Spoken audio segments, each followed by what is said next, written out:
Hello everybody, my name is Young Falcon and welcome to my final impressions, unscripted, of Sonic Frontiers. This is a traditional review. I'm not really going to be going over and analyzing every facet of the game. We're going to save that for a future time. I need this game to really simmer and 100% completion, etc. to really sink my teeth into it and give you guys a full breakdown review. And I also kind of want to bundle it for my own self in a Sonic retrospective inevitably soon. I hope I can get around to that. So yeah, overall, let's talk about Sonic Frontiers for now.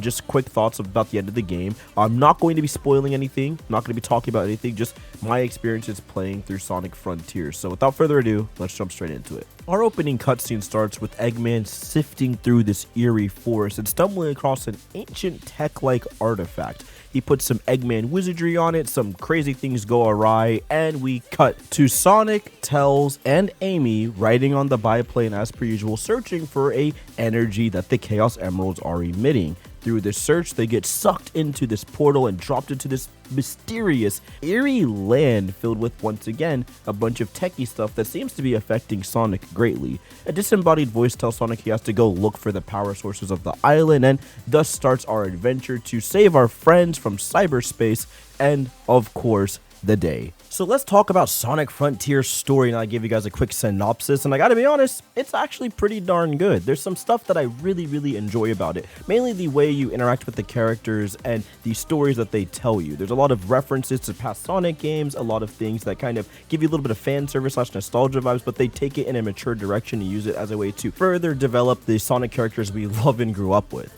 Also, huge kudos to Sonic Team and the writer of this game, because they did a really good thing introducing the Koros and using a lot of the ancient flashback tech stuff that we get to see and tying it back in with Tails, Knuckles, Amy, and those guys, and explore their character development and really flesh those guys out. So, I mean, it seems like standard writing stuff, but it's dope. It's dope that a Sonic game did this and made me really feel emotions for every party involved and not just Sonic and his friends, right? Which is the highlight of these games. There's only one downside, sadly. It was the third act. I felt like it was not necessarily rushed, just poorly paced. It definitely needed more time to cook in the oven for sure, just pulled out a bit too soon. I think they were building up for something greater, and development time kind of got the best of them, as you could like clearly see it in a cutscene. And unfortunately we got what we were left with.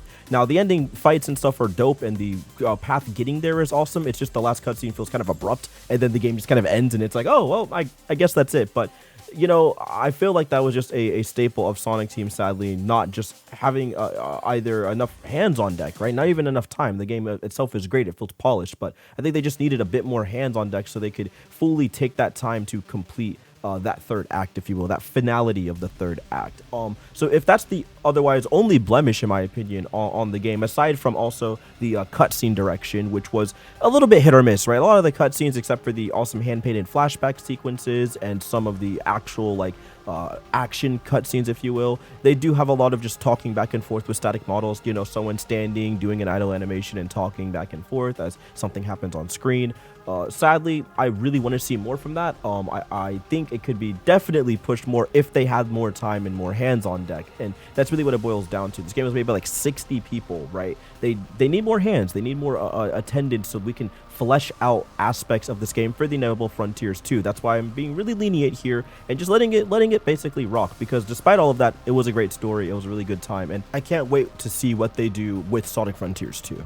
TLDR, story good for you timestamp skippers. Let's talk about the presentation. It's pretty solid. It's pretty good. Overall, I think the game does a really great job of combining all the different areas and letting its systems work seamlessly. So starting off with the fact that it has a day and night cycle and day and night quests too, which is pretty dope. You also have just a lot of things to do within each open world. It's not just these giant endless pockets of going to the next cyberspace level. There's a lot of things to do in between each cyberspace level. There's objectives scattered throughout the world, there's puzzle platforming segments, there's puzzles just laying around the world in general. Each zone feels unique and lived in, and it's open-ended enough where it never really got boring, but always felt satisfying to keep finding the next thing, exploring more, and of course, battling all the different foes, which we'll get to a little bit in the gameplay. As for the world's design, each world offered something unique. Now, they do fall a little bit into the tropes of like forest area, volcano area, desert area, etc., but to me it didn't really bother because of what they do within those worlds. For the forest one, it just looks stunning. It has a gorgeous day and night cycle and a ton of rain that has a lot of cool reflections and things, really making the game's graphics pop, and it just is a great starting area. For the desert area, it's just a dope desert spot. You really feel the weight of Sonic running through slope after slope, hitting some dope heights and doing a bunch of tricks and navigating mazes and underground oases and stuff, which is really nice to tie in the themes. It just feels generic. It feels like a lived-in locale, if you will. Then you have the volcano world, and the volcano one was probably my favorite because it was downright just dreary feeling, kind of eerie. It was ashy. It had the gray hue over everything for the most part. It rained still. It had the, again, gorgeous day and night cycle. But then it got to a point where the world starts fighting back and affecting you. And this is something I hope they carry into Frontiers 2, where magma started to flow. And you had to pretty much route new locations to the same objectives you've been trying to tackle without, running into the magma and trying to avoid that while taking on enemies, while running from various oppressing forces and while completing puzzles and whatnot. That was sick. Like, stuff like that was really dope to see, and it didn't feel like just this generic place I'm visiting. It felt like a world that was kind of fighting against me at certain points. It was cool to see, and of course you have the cyberspace levels, right? And the cyberspace levels are rehashes from Generations. You had Chemical Plant Zone, Green Hill Zone, and then you had this one like city kind of level. I can't quite put my finger on what it was going for. Maybe 06, maybe something from Adventure. I couldn't quite tell you, but regardless, they were fine. Like, I had no big with their look. It's personally just compared to the open-ended segments that you are spending most of your time running throughout, they were a little underwhelming. Speaking of running throughout, the gameplay. How does Frontiers approach the boost formula we've been accustomed to for all these years? And I gotta be honest, really well. It is phenomenal. The gameplay, as I said a bit during the presentation, is really good. I feel like the physics could definitely use a little bit of tweaking, which thankfully they let you do in the options. I recommend basically cranking everything up physics wise and just making the controls a bit more tighter, a bit more fun, and overall much more satisfying to use than the base default that they give you. And it's also a feature I hope they carry to Frontiers 2, because it's really dope that they let players customize pretty much every nook and cranny of how you want Sonic to feel. This is like the perfect combination of where he can go in the future in terms of gameplay. Moving on from that, the open world exploration and segments are good. I think the puzzle platforming to get to place is solid. There's a lot of cool 2D sections that they have that never take up too much of your time. For once, a Sonic game that just isn't 2D. There's a lot of 3D stuff to do, which is cool.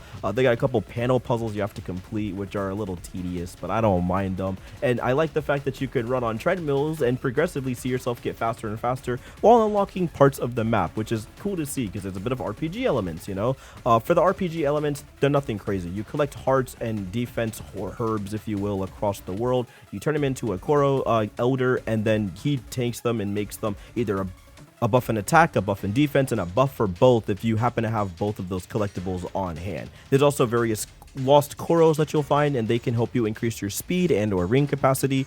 All of this goes together in making the game's exploration feel earned, and you can find these guys everywhere, like literally every major hub you go to. Every time you stumble across a portal or a mission of marker or whatever it may be, you'll find the things you need to upgrade Sonic naturally, and you don't have to hit max level or anything to feel powerful. Like, by level 20 for everything, you're pretty solid, you're feeling really good, and your movement is still absolutely immaculate. One of the cool benefits, by the way, is having max rings. When you have max rings, you can unleash a limit breaker, and it buffs your attack and buffs your speed, which makes you go really fast and do some dope stuff. And that's overall the gist of it. You're spending all your time running around these giant open-ended hubs, not necessarily open world, just open-ended with a ton of different mission objectives to complete. You're unlocking bits and parts of the map, and you're just having a grand old time. Yeah, nothing ill comes to mind when I think of traversing the world and doing all the objectives. They're quick, they're easy, they're not tedious in the slightest because you're super fast and you're Sonic. So you just get them done with, check them off, and you go on about your day as you progress through the main story. I think why I like this open-ended world design is because it's perfect for two different types of players. If you want to find every collectible and do everything, you can, and it feels fun and it's rewarding to do as such. And if you just want to mainline the game, you can easily mainline it, still get a taste of some of the fun mini games, and then beat it and you're done with it. You know what I mean? There's something there for everyone in terms of the Sonic fan spectrum, Now, throughout this overworld, it's not all sunshine and rainbows. You can't just speed demon everything. Sometimes you're going to run into a little bit of opposition, and that's where the combat comes into play. And for the first time in I think a while, Sonic has a skill tree. And you know what? Despite my initial worries when they announced it, it's super easy to checkmark everything off, and the skill tree is actually, in my opinion, too small because I was not ready for how fleshed out the combat was going to be.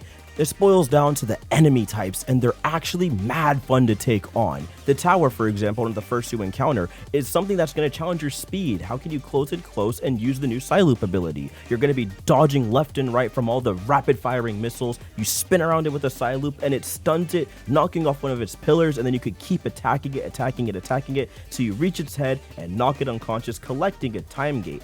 Once you defeat an enemy, one of the larger ones, you get a time gate, by the way, and you can use those to go unlock cyberspace levels. So combat is going to be pretty essential, and you're going to want to get used to it.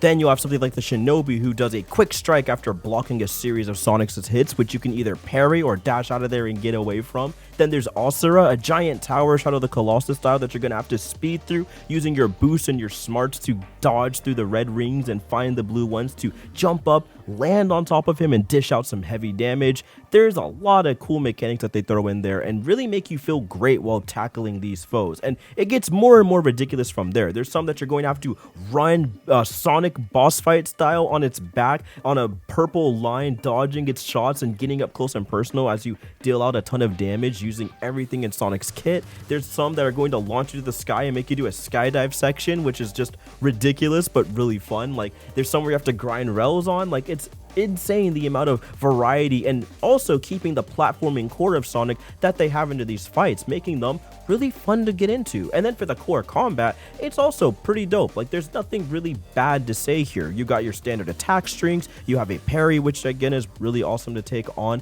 You have your cyclone usage, which you can also use as a spin cycle move to lift enemies up in the air and keep dishing out air combos. You have a stomp attack you can utilize, you have a dive kick, you have the one that turns all your homing attacks into separate balls and shoots them forward like a Kamehameha or something. I don't get it. But it's good. You know, it's a lot of diversity in how you want to approach combos, and you'll never really get bored or get stale of utilizing it, at least in my opinion. I had an endless amount of fun just fighting enemies. I would love if there's just a room where I could box enemies, honestly, because the combat was super solid. I have no gripes with it. It was a ton of fun to take on every foe, and I always was looking forward to the next enemy encounter. Oh, and for the first time really in a Sonic game, you get to feel the full power of Super Sonic. Like, no cutscene stuff here where you watch him do the cool stuff. This time you are doing the cool stuff, and we're not talking Adventure 2 kind of bumping into enemies and whatnot. We're talking you throwing hands as Super Sonic, doing Asura Wrath style quick time events, which, by the way, keep that up. I want more of that in the next Sonic Frontiers, bro. If they do a sequel, more Asura's Wrath quick time events throughout all the cutscenes. That was sick. It's what I signed up for, and it's what I loved about the game. And more stuff like that is gonna go a long way. And it's just great that you got to control this character doing these bullet hell kind of style segments while also dishing out insane amount of hits and doing crazy things as Super Sonic. It never got old. I need more of that, and I hope they keep that coming for the future.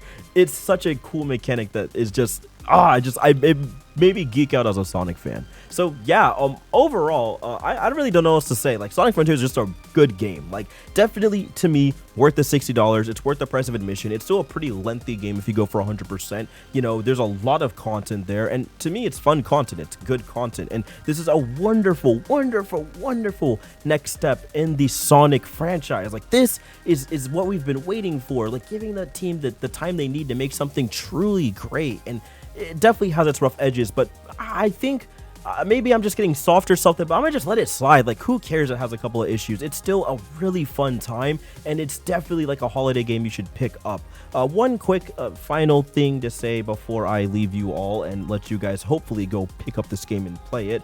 The console versions do need a little bit of help. It pretty much is only functional on Xbox Series X and PlayStation 5 and the PC, in my opinion, due to the fact that these games running at 30 FPS on, say, PS4 and Xbox One is downright atrocious. That just shouldn't be a thing.